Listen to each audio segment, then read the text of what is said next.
Grüß euch miteinander, liebe Zuschauerinnen und Zuschauer. Herzlich willkommen zu der Sendung «Zusammen im Zentrum».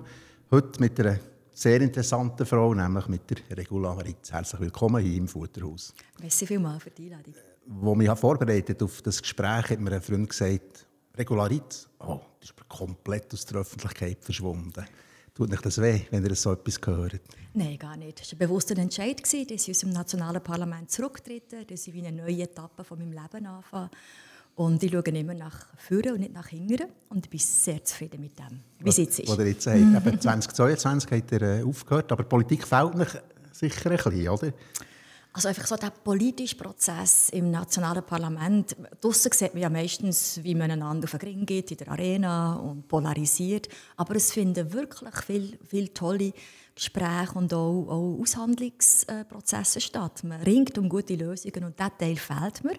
Aber ganz aus der Politik zurückgezogen habe ich mich schon nicht. Ich bin immer noch eine aktive Bürgerin und ich würde mich zum Beispiel sehr stark engagieren gegen die Halbierungsinitiative von der SRG.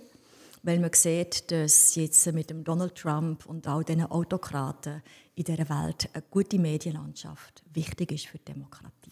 Ihr seid ja in Bern zentral beteiligt, dass das Radiostudio Bern nicht komplett gestrichen wurde. Da haben wir einen gemeinsamen Kampf ausgefochten. Genau. Zwischendurch haben wir aber auch miteinander gefeitet, beispielsweise in der Arena. 2016, pro Service Public. Dann hat ja die Post kurz nach dieser Abstimmung bekannt gegeben, dass 600 Poststellen gestrichen werden. Vorher hat man kein Mucks gesagt. Was ist nach dann durch den Kopf? Man kann natürlich noch besinnen, wenn wir auch gleich ein bisschen zurückschauen.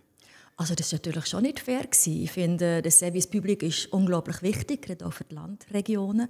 Aber man sollte transparent und offen sein.